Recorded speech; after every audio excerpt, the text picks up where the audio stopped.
17 জনকে সন্ত্রাসীরা মবরা ধরে নিয়ে পুলিশকে দিয়েছে, সেখানে রাষ্ট্রবিরোধী সন্ত্রাস বিরোধী আইনে তাদের বিরুদ্ধে মামলা হচ্ছে।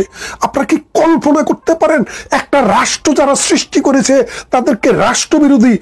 তারা তো ভাই গুপ্ত কোনো সংগঠন করে আসেনি, তারা কাউকে দর্শন করে আসেনি, হত্যা করে আসেনি, তারা সরকারের কাছ থেকে পারমিশন নিয়ে আসছে। তার মানে রাষ্ট্র হচ্ছে এখন মবের রাষ্ট্র। রাষ্ট্র ডক্টর ইউনূস এই শুয়োর একটা মবের জন্মদাতা। এই শুয়োর নির্দেশ দিয়েছে যে তোরা যাই মব কর, আমি পারমিশন দেব, তোরা যাই মব করবি, পরবর্তীতে জনতার কথা মতো আমরা তাদেরকে গ্রেপ্তার করব। এই আসিফ নজরুল লুচ্ছা শুয়োর, এই শুয়োর নির্দেশ দিয়েছে তাদেরকে গিয়ে আক্রমণ কর।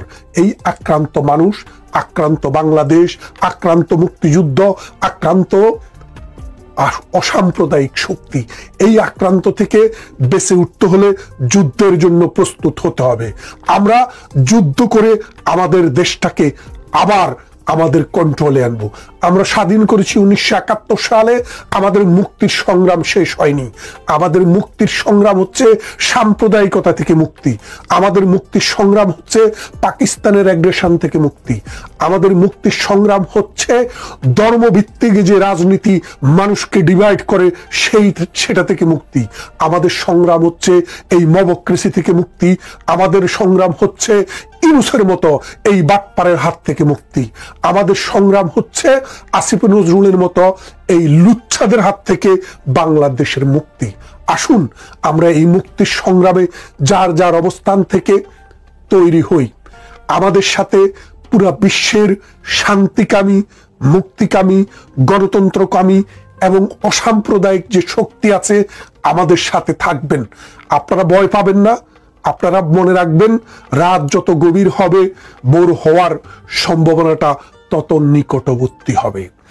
আমরা এই বাংলাদেশকে, এই স্বাধীন বাংলাদেশকে আবার কন্ট্রোল করব, আবার আমরা টেক ব্যাক করব। আজকে বাংলাদেশে মানুষের মনে শান্তি নেই। রিক্সাওয়ালা কথা বলতে পারে না, ঠেলাওয়ালা কথা বলতে পারে না। রিক্সা চালক একমাত্র ফুল নিয়ে বঙ্গবন্ধুর বাড়িতে শ্রদ্ধা জানাতে গিয়ে আক্রান্ত, মৌলভী সাহেব ওখান দিয়ে যাচ্ছিল সেই জন্য মৌলভী আক্রান্ত, নারী আক্রান্ত, শিশু আক্রান্ত, আক্রান্ত আজ বাংলাদেশ, আক্রান্ত আমার মহান মুক্তিযুদ্ধ। বিএনপির মতো একটি অথর্ব দল তাকে কলা খাইয়ে গুম পাড়াইয়া রেখেছে।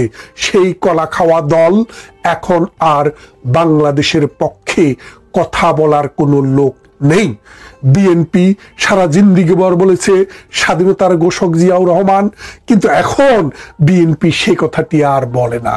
কারণ বিএনপি অতদিন রাজনীতি করেছিল একটি মুক্তিযুদ্ধের নেতৃত্ব দেওয়া রাজনৈতিক দলের সাথে, তাই স্বাধীনতার স্টেক হোল্ডার তাদেরকে হতে হয়েছিল। কিন্তু তারা আসলে মুক্তিযুদ্ধের সপক্ষের দল নয়, তারা আসলে ফারুক রশিদ ওদের বংশধর। এবং এই বিএনপি, জামাত ইসলামী তাদেরকে কবর দিবে। আমাদের সাথে জামাত ইসলামীর শত্রুতা আজীবনের, এটা থাকবে কিয়ামত পর্যন্ত। আমরা এদের সাথে লড়াই করেই এই দেশটাকে স্বাধীন করেছি। গত 53 বছর এই দেশটাকে তাদের বাপের দেশ পাকিস্তানের চাইতে, আপনারা জানেন পাকিস্তানের 2.5 টাকা দিলে বাংলাদেশের 1 টাকা কিনা যায়। তার মানে আমরা পাকিস্তান চেয়ে বাংলাদেশকে 2.5 গুণ বেশি উন্নত করেছি। তার মানে এটা বুঝছেন, তাদের কাছ থেকে আমরা পাকিস্তানের কাছ থেকে ছিনিয়ে এনেছি। 53 বছরে বাংলাদেশটাকে একটা সম্মানজনক জায়গায় নিয়ে গেছি। তারা আবার সেই দেশকে দর্শন করছে, আবার পাকিস্তানের দিকে ফিরিয়ে নিচ্ছে। আমরা আবার এটার কন্ট্রোল ব্যাক করে বাংলাদেশের বাঙালি জাতির বাঙালিত্বের আবার ফিরিয়ে আনবো। আমাদের প্রতিবেশী যে রাষ্ট্র আছে বার্মা, আজকে বার্মার যে অবস্থা বাংলাদেশের অবস্থা তার চেয়ে খারাপ। বার্মাতে যে অবস্থা, অং সান সু কিকে দিনের পর দিন বন্দি করে রেখেছে, ঠিক বাংলাদেশেও আজই একই অবস্থা। আসুন আমরা এই সন্ত্রাস, এই চাঁদাবাজ এবং এই মৌলবাদকে রুখে দিয়ে, এই মবক্রেসিকে রুখে দিয়ে আমাদের দেশটাকে রক্ষা করি। সুপ্রিয় সুধী, যে যেখান থেকে দেখছেন সবাইকে জানাচ্ছি অনেক অনেক প্রীতি ও শুভেচ্ছা। বাংলাদেশের কালকের ঘটনা দেখার পর, মানে গতকাল বাংলাদেশে 71 মঞ্চের যে মুক্তিযোদ্ধা সাংবাদিক, বিশ্ববিদ্যালয়ের প্রফেসর, তাদেরকে দেখার পর আপনারা, আমার মনে হয় এখন আর কোনো দ্বিধায় নেই যে বাংলাদেশটি একটি জঙ্গি আক্রমণের শিকার হয়েছিল গত বছর 2024 সালের আগস্ট মাসে। অর্থাৎ আমেরিকা অর্থ দিয়ে, ইরান থেকে অর্থ গিয়ে এবং তাদের সাথে টার্কি থেকে অর্থ গিয়ে এই এক বিশাল অর্থ, দুদিক থেকে আমেরিকার স্বার্থ ছিল বাংলাদেশের ভূখণ্ডটাকে নিজেরা ব্যবহার করার উপযোগী করে তুলতে হলে জঙ্গি নাটক খেলতে হবে। আর টার্কি এবং ইরান, তাদের স্বার্থ হলো তারার মতো আরো কিছু মৌলবাদী দেশ পৃথিবীতে সৃষ্টি করতে হবে। কারণ এক শিয়াল যদি বলে হুক্কা হুয়া, তাহলে কেয়া হুয়া বলার জন্য মৌলবাদী গোছের কিছু রাষ্ট্র পৃথিবীতে থাকতে হবে। এবং বাংলাদেশ হচ্ছে মৌলবাদের উর্বর ভূমি। পাকিস্তানের পাশাপাশি এই রাষ্ট্রটিকে প্যারালাল করে রাখা। এখানে অনেক রাজনৈতিক খেলা আছে। যদি এক ভিডিওতে অত কিছু বলতে যাই, সেটা আসলে ভিডিও না হয়ে এটা মহাকাব্য হয়ে যাবে। তো মহাকাব্য তৈরি করতে চাই না, আপনাদেরকে যে কথাটি বলতে চাই, গতকালকে মুক্তিযোদ্ধা মঞ্চ পুলিশ প্রশাসনের কাছ থেকে অনুমতি নিয়ে এই সভাটি করছিলেন। তাদের এই সভাতে জামায়াতে ইসলামের ফান্ডারা, শিবিরের গুন্ডারা, ৭১-এর ঘাতক, দালাল, রাজাকার, আলবদর, আল শামসদের পুত্র, নাতি, পুতি, তারা আমাদের এই মহান মুক্তিযোদ্ধাদের উপরে আক্রমণ চালিয়েছে। তার মানে বাংলাদেশে এখন আর সুষ্ঠু বুদ্ধি, মুক্ত বুদ্ধি, প্রগতিশীল বুদ্ধি, স্বাধীনতার সপক্ষের কোনো শক্তিশালী গ্রুপ নিরাপদ নয়। এখন বাংলাদেশটি হচ্ছে একটি আয়ামে জাহেলিয়াত, অর্থাৎ অন্ধকার একটা যুগে বাংলাদেশ প্রবেশ করেছে। এখন ভারতকে অ্যালার্ট হতে হবে, কারণ বাংলাদেশের মানুষ জীবন প্রতিনিয়ত নিচের দিকে চলে যাচ্ছে। একটা শ্রেণী কোণঠাসা হতে হতে এমন অবস্থা হয়েছে, বিশ্ব ব্যাংকের রিপোর্ট অনুসারে গত 1 বছরে বাংলাদেশে 10 ভাগ মানুষ দরিদ্র সীমার নিচে চলে গেছে। মানে অতি দরিদ্র মানুষ বাংলাদেশে ছিল 5 ভাগের মতো। অর্থাৎ 30 ভাগ থেকে কমাতে কমাতে শেখ হাসিনা সরকার 25 ভাগ কমিয়ে মাত্র 5 ভাগে নিয়ে এসেছিল। এই ডক্টর ইউনূসের 1 বছরের শাসনে, মৌলবাদীদের 1 বছরের শাসনে এখন সেটি, মানে আমি দরিদ্র মানুষের কথা বলছি না, অতি দরিদ্র, যারা শুধু ভাত খাওয়ার জন্য, শুধু বেঁচে থাকার জন্য সংগ্রামটুকু করে, খালি খেয়ে বাঁচার জন্য। ওরা বড় বিল্ডিং চায় না, বড় মানে অট্টালিকা চায় না, স্বাদের জীবন চায় না, তারা শুধু বেঁচে থাকতে চায়। এইরকম লোকের সংখ্যা ইউনূস 10% কস করিয়ে ফেলছে। এখন এই মানুষ কি করবে? এই মানুষ তো বাঁচতে হবে। বাঁচার জন্য 1971 সালের মতো আবার তাদেরকে বর্ডার ক্রস করতে হবে। বার্মার যে মানুষরা বন্দি শিবিরে আছে, বাংলাদেশে যে আশ্রয় শিবিরে আছে, বন্দি শিবির নয়, আশ্রয় শিবির, এটা অনেকটা বন্দি শিবিরের মতো। কারণ তারা ওই চট্টগ্রামের ওই অঞ্চলের, কক্সবাজারের ওই অঞ্চলের বাইরে যাওয়ার কোনো পারমিশন নেই। ঠিক তেমনি আমাদের লোকদেরকেও ভারতের বর্ডার ক্রস করে ভারতে গিয়ে আশ্রয় নিতে হবে। কারণ বাঁচতে হবে তো। অন্ন, বস্ত্র, বাসস্থান, শিক্ষা, চিকিৎসা সব কিছু আজ দলিশান। ভারতকে এখন তৈরি হতে হবে। বাংলাদেশের কত কোটি শরণার্থী ভারত জায়গা দিতে পারবে? কারণ 1971 সাল আবার বাংলাদেশে ফিরে এসছে। 1971 সালে যদি কেউ মুক্ত বুদ্ধির কথা বলতো, যদি কেউ বাংলাদেশের স্বাধীনতার সপক্ষে কথা বলতো, যদি কেউ পাকিস্তানের বিরুদ্ধে কথা বলতো, তাকে হত্যা করা হতো, তার পরিবারের সদস্যদেরকে নির্যাতন করা হতো, মা বোনদেরকে ধর্ষণ করা হতো। বাংলাদেশে কিন্তু এখন তাই হচ্ছে। সরকার গতকাল ইউনূস সরকার নির্দেশ দিয়ে শিবিরদেরকে পথে নামিয়েছে, নামিয়ে এই শিবির নেতারা গিয়ে ৭১ মঞ্চের উপরে হামলা করেছে।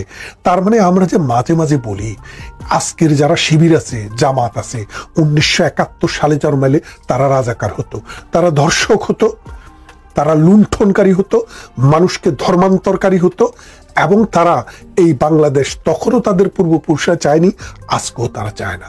আজকে তারা যেটা চায় সেটা হলো পাকিস্তানের সাথে একটা কনফেডারেশন করে বাংলাদেশকে পাকিস্তানের সাবসেট হিসেবে রাখতে চায়। আপনারা জানেন বাংলাদেশে একটি বড় রাজনৈতিক দল বিএনপি। সেই বিএনপি আপনারা যদি আমার আগের ভিডিও কেউ দেখে থাকেন দেখবেন, আমি বলেছিলাম যে বাংলাদেশে পাকিস্তানপন্থী, ভারত বিরোধী, মৌলবাদী, সন্ত্রাসী এবং সাম্প্রদায়িক যে শক্তি, এই শক্তির কন্ট্রোলটি এখন অর্থাৎ স্বাধীনতা বিরোধী, মুক্তিযুদ্ধ বিরোধী, মৌলবাদী, ধর্মাশ্রয়ী গোষ্ঠীর ক্ষমতার যে বাংলাদেশে যে ক্ষমতার বলয়, এই বলয়টি একটা সময় বিএনপি নেতৃত্ব দিয়েছে জিয়াউর রহমানের আমলে। তারপরে এটা এরশাদের হাতে গিয়েছিল 9 বছর, এরশাদের হাত থেকে খালেদা জিয়ার হাতে আবার ফেরত আসছে। ফেরত আসার পরে এই 2024 সাল পর্যন্ত বিএনপির দখলেই কিন্তু সেই ক্ষমতাটি ছিল। এখন বিএনপিকে চ্যালেঞ্জ জানিয়ে জামাতে ইসলামী সেই ক্ষমতাটি নিয়ে নিয়েছে। যেহেতু জামাতে ইসলামী সেই ক্ষমতাটি নিয়ে নিয়েছে, সেহেতু এখন আর বিএনপি বাংলাদেশে কোনো প্লেয়ার না। কারণ এই যে নির্বাচনটি হবে, এই নির্বাচনের জন্য জামাতে ইসলামী মব বাহিনী, এনসিপি মব বাহিনী তৈরি করে রাখছে। সব জায়গায় মব করে 200 আসন তারা কনফার্ম করে ফেলবে। বাংলাদেশের এই কনস্টিটিউশনের অধীনেই তারা এই কনস্টিটিউশনকে অ্যাব্রোগেট করে নতুন ইসলামী প্রজাতন্ত্রের কনস্টিটিউশনের জন্য তারা এই মব সৃষ্টি করছে।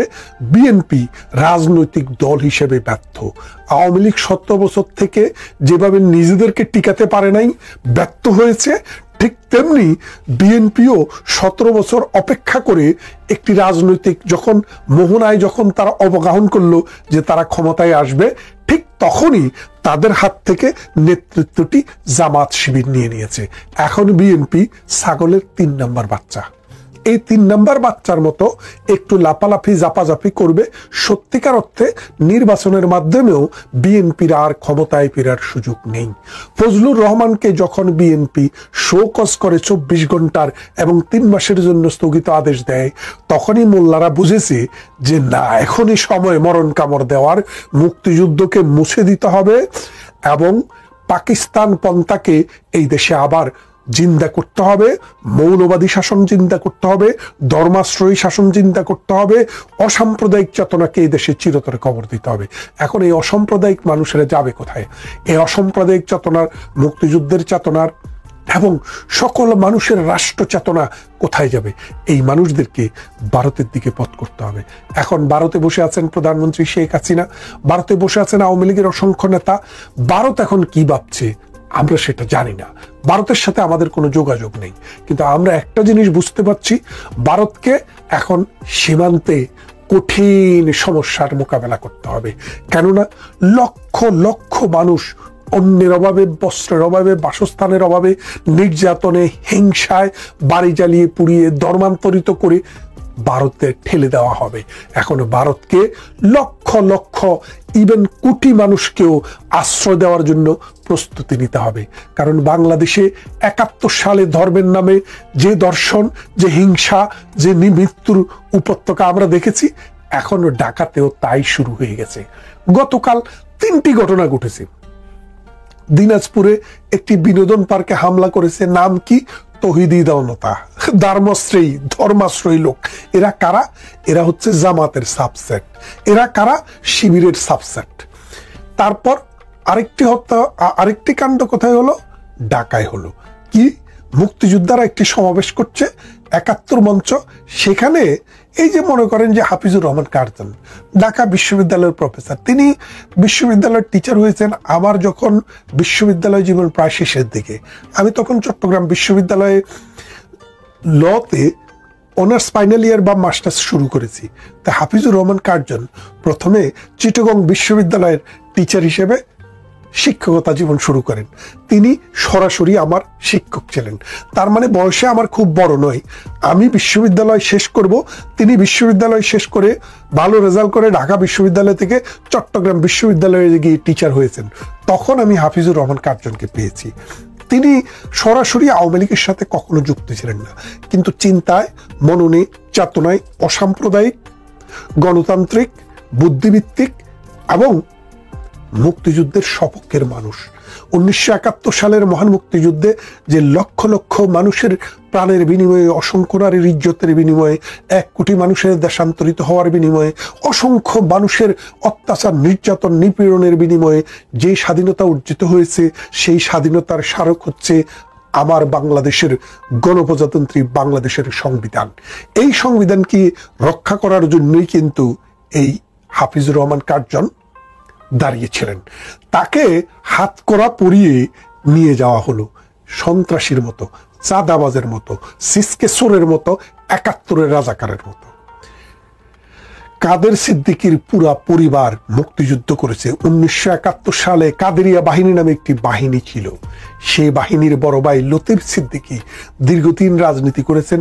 5-6 বছর 7 বছর আগে আওয়ামী লীগ থেকে তাকে বহিষ্কার করা হয়েছে। তিনি যেইভাবে অপমানিত হয়েছেন, নির্যাতিত হয়েছেন। আরো মুক্তিযোদ্ধা, কারণ নাম আর বলতে চাই না, এইভাবে অসংখ্য মানুষকে নির্যাতন নিপীড়ন করে। সেটা দেখে মনে হলো যে আমাদের আর কিছু বাকি নাই। আমরা এতদিন বলছিলাম যে টকশোতে গত 5ই আগস্ট পর থেকে কিন্তু আমরা বলছিলাম সবাই যে দেশটা ধ্বংস হয়ে গেল, ভাঙচুর হয়ে গেল, আগুন দিয়ে পুড়িয়ে দিল দেশটা, লুটপাট হয়ে গেল, এসব বলে আসছিলাম। তারপর ধানমন্ডি 32 যখন বুলডোজার দিল, তখনও বলছিলাম যে শেষ হয়ে গেল, শেষ হয়ে গেল। তো আমরা বলছি, কিছু মানুষ সেই কথাগুলো শুনে বলছে এটা আওয়ামী লীগ বলছে। কিন্তু আজকে আসলে যেটা ঘটলো, সেখানে সবাই আওয়ামী লীগ করতেন না, যে যারা গিয়েছিলেন রিপোর্টার্স ইউনিটিতে সকলে মুক্তিযোদ্ধা, মুক্তিযুদ্ধের পক্ষের মানুষ।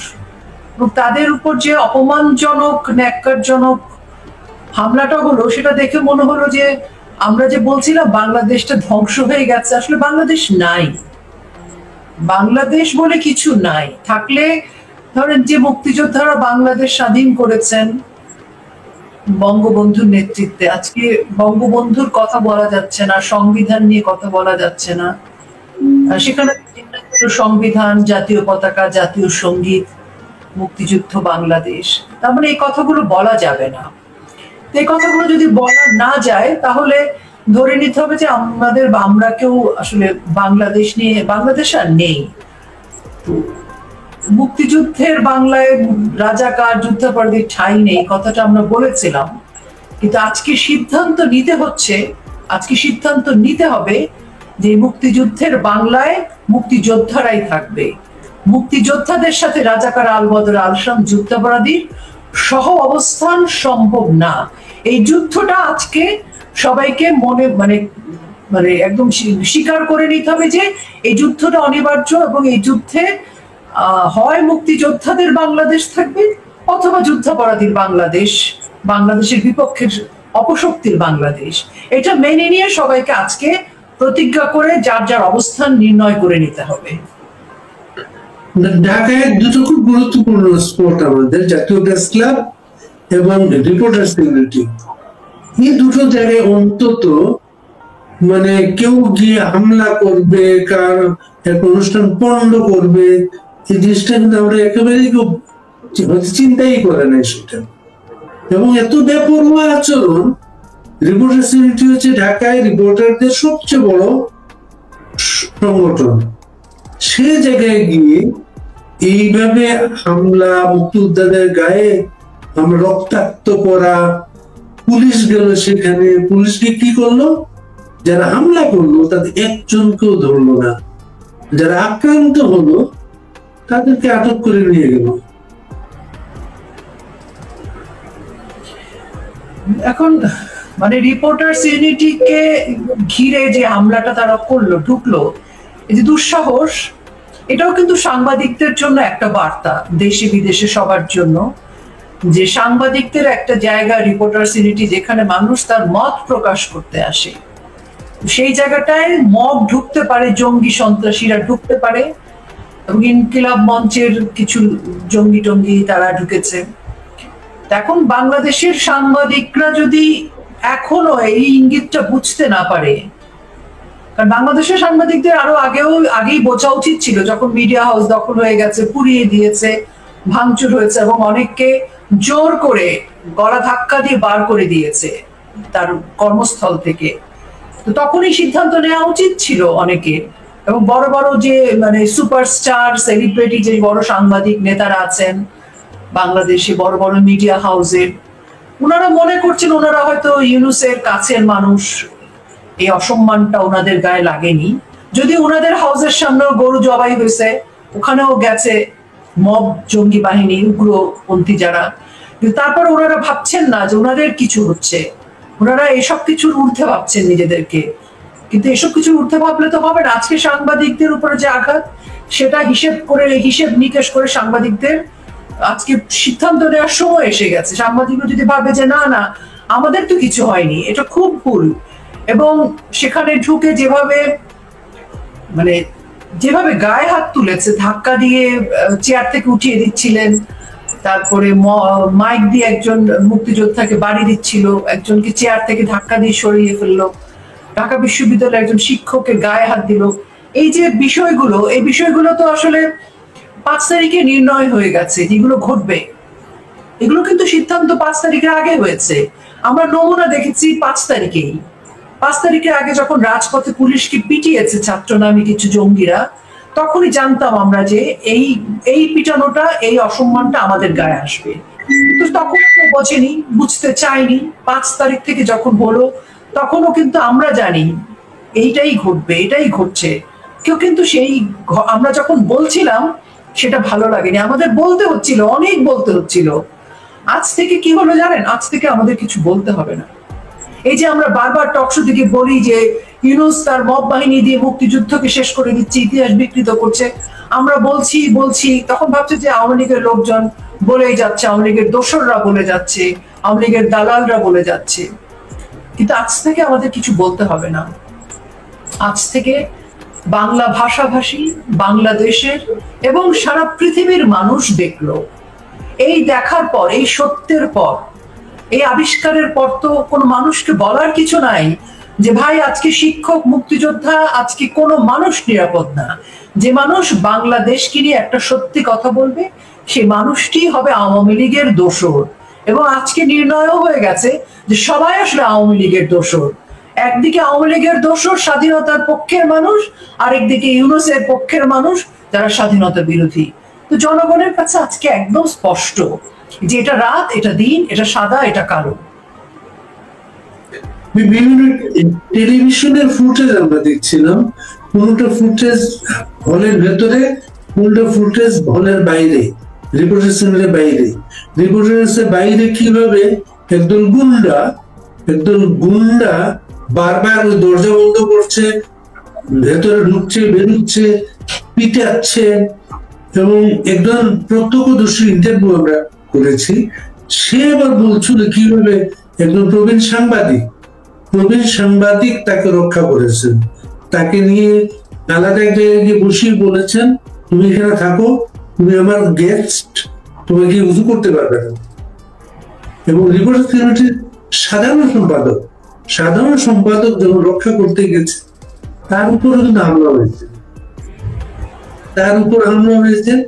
এবং একটা রিপোর্টে আমি দেখলাম বাইরে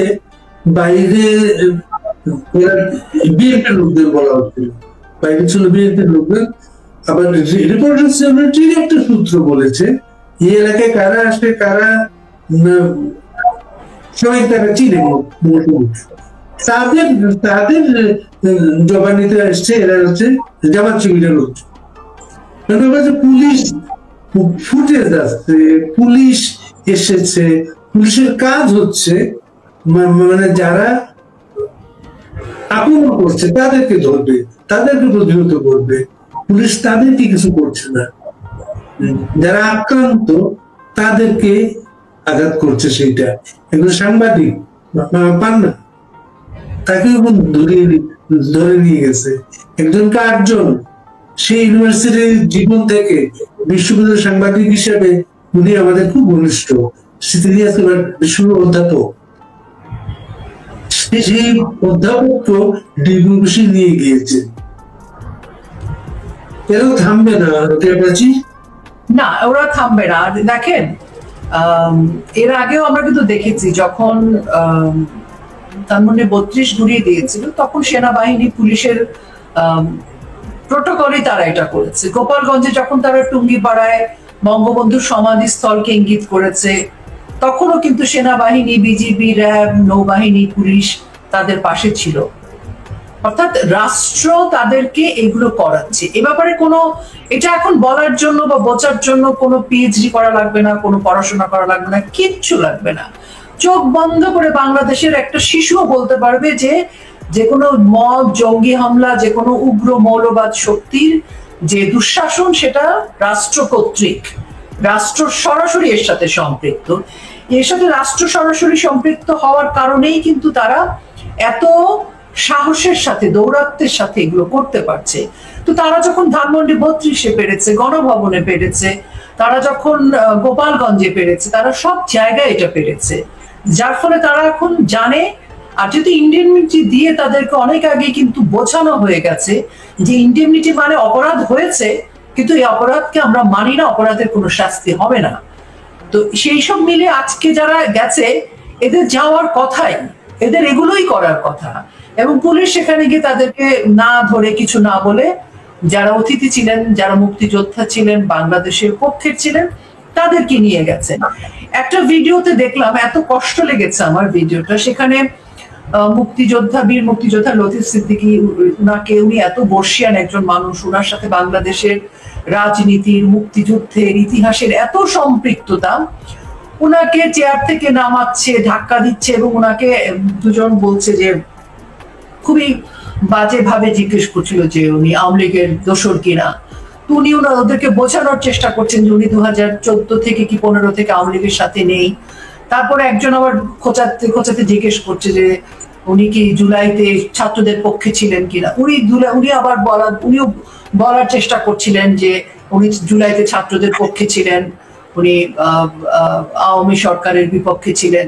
মানে আমি বলছি যে এই কথাগুলো বললাম এই জন্য যে, মানে উনি ওখানে আসলে ওনার সম্মানহানিটাই, আমার মনে হয় না যে ওনাকে যদি কেউ পিস্তল ধরে গুলি করতে চাইতো, উনি হয়তো ভীত হতেন না, আমার ধারণা। ওনাকে আমি যেভাবে মুক্তিযোদ্ধা হিসেবে চিনি, কিন্তু তারা সবাই মিলে ওনাকে ঘিরে যেভাবে ন্যাক্কারজনক ভাবে, যেভাবে মানে অশ্লীল ভাবে অপমান করছিল, মানে যেটাতে আমার কাছে মনে হচ্ছিল যে উনি খুব অসহায়, এবং উনি ওদের প্রশ্নের উত্তরটা দিতে বাধ্য ছিলেন কিংবা দিচ্ছিলেন। মানে পুরো জিনিসটাতে একজন বর্ষিয়ান নেতা, একজন মুক্তিযুদ্ধের ইতিহাসের একজন অংশ হিসেবে একজন মানুষ, যাকে আমার খুব মনে হয়েছে যে একজন পিতার বয়সী মানুষ, মানে এত অসহায় লাগছিল, এবং মনে হচ্ছিল যে মানে ওনাকে প্রমাণ করতে হবে উনি আওয়ামী লীগের না, ওনাকে প্রমাণ দিতে হবে উনি জুলাইতে সম্পৃক্ত ছিলেন, ছাত্রদেরকে সাপোর্ট করেছেন।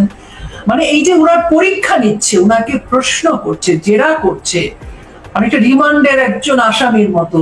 মানে এই যে ছেলেগুলোর যে সাহস, এই জঙ্গিদের যে মানে দুঃসাহস, আমার তো মনে হয় যে পাকিস্তান হানাদার বাহিনীদের কি এত সাহস ছিল না মনে হয়। আমার নিজের দেশ বাংলাদেশ, এখানে এরকম সাহস পাচ্ছে এই ছেলেগুলো।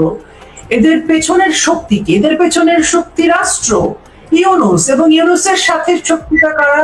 ইউনূসের সাথে হয়তো আজকে জামাত ইসলামী, হেফাজত, হিজবুত তাহরির জঙ্গি গোষ্ঠী, এবং কোথায় সেনাবাহিনী, কোথায় ওয়াকার সাহেব? তিনি তো 5 তারিখে বলেছিলেন আমার পরে আস্থা রাখুন, এবং বহুবার উনি বলেছেন এনাফ ইজ এনাফ। উনি অনেক ডায়লগ দিয়েছেন, তাহলে কোথায় তিনি এখন? মানে এই যে এই মানুষগুলো এরকম বিচারিতা রাষ্ট্রের সাথে, এই যে আজকের ঘটনায় কালকে যদি সাধারণ একজন মানুষ বা একজন মুক্তিযোদ্ধার সন্তান ওই ছেলেগুলার টুটি চেপে ধরে, রাষ্ট্রের টুটি চেপে ধরে, তাহলে কি বলা হবে সে বিদ্রোহী? নিশ্চয়ই না। আজকে একজন মানে ছোট একটা ছেলে শুনছিলাম, ও বলছিল যে আমি চ্যালেঞ্জ করছি ইউনূসকে, কারণ ও যেভাবে বলছিল আমার মনে হচ্ছিল যে ও আক্রান্ত। আজকে আক্রান্ত মানুষদের যে আক্রোশ, আহত বাঘের নাকি আক্রোশ অনেক সাংঘাতিক থাকে। আহত বাঘকে কখনো খোঁচাতে হয় না। আহত মানে বাঘ যদি আহত হয় তার পরিণতি কি? পুরো জঙ্গল মানে শেষ করে দেয়। তো আজকে মুক্তিযোদ্ধাদের যে আহত করা হয়েছে, আজকে অনেক বাঘকে জাগিয়ে দিয়েছে। আজকে মুক্তিযোদ্ধার সন্তানরা, বংশধররা, অনুসারীরা আজকে সবাই যদি আওয়ামী লীগ হয়ে থাকে, তাহলে আওয়ামী লীগের বাইরে কারা আছে ভাই ভাই? BNP, NCP, AB party, Yunus, Jamaat, Shibir, Hizbut Tahrir, Hefazat, এরাই তো ইসলামী জঙ্গি গোষ্ঠীরা। তাহলে আমরা জানি এদের পার্সেন্টেজ কতজন এরা, এই সংখ্যা আমাদের জানা আছে। আজকে পুলিশের সাহসে, সেনাবাহিনীর সাহসে আজকে মুক্তিযোদ্ধাদের গায়ে হাত দিচ্ছে, অনেক বেশি অপমান হয়ে গেছে। তো আজকে যদি পরিবারের লোকজন গিয়ে একইভাবে টুটি চেপে ধরবে না? অবশ্যই ধরবে।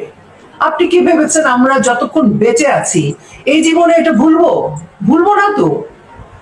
আজকে প্রতিটা মুক্তিযুদ্ধ মানে তো আমাদের পিতার চেহারা দেখতে পাই আমরা।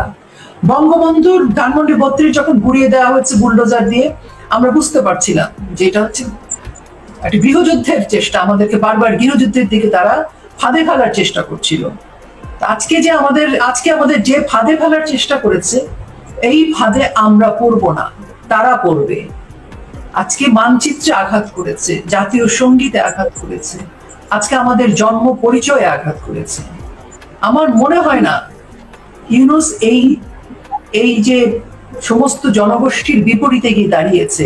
এবং বিএনপির রাজনীতিও আপনি চিন্তা করেন কোথায় ওনারা চলে গেছে। তারা কি তাদের দলে কোনো মুক্তিযোদ্ধাকে স্বীকার করে না? আজকে মুক্তিযোদ্ধাদেরকে তারা বর্জন করেছে, তারা বাইরে চলে গেছে। তাহলে ঠিক আছে, সবাই আওয়ামী লীগ, ওকে, আমরা সব আওয়ামী লীগে আজকে বাংলাদেশের স্বাধীনতা বিরোধিতা ঘটিয়ে দিব। আজকে সবাই আওয়ামী লীগ তো, আর যে কোনোদিন আওয়ামী লীগ করেনি সেও আজকে আওয়ামী লীগ। আজকে আওয়ামী লীগে যদি বাংলাদেশের একটা অংশ আওয়ামী লীগ, একটা অংশ স্বাধীনতা বিরোধী, বেশ, তাই হোক, যুদ্ধ তাহলে সেভাবেই হবে। বিএনপি তো মোটামুটি তাদের একজন মুক্তিযোদ্ধা ছিল, তাকে চিহ্নিত করেছে এবং বলে দিয়েছে তুমি 3 মাস তুমি কথা বলতে পারবে না, তুমি কিছু করতে পারবে না, বলে দিয়েছে তাকে। এবং আজকে যে পরিস্থিতি সবাই দেখলো, এই যে রাষ্ট্রযন্ত্র, ইউনূস তার প্রশাসন কতটা ভীত সন্ত্রস্ত হলে এইভাবে মুক্তিযোদ্ধা, যে বয়স্ক লোকজন, তারা 70-এর বেশি বয়স,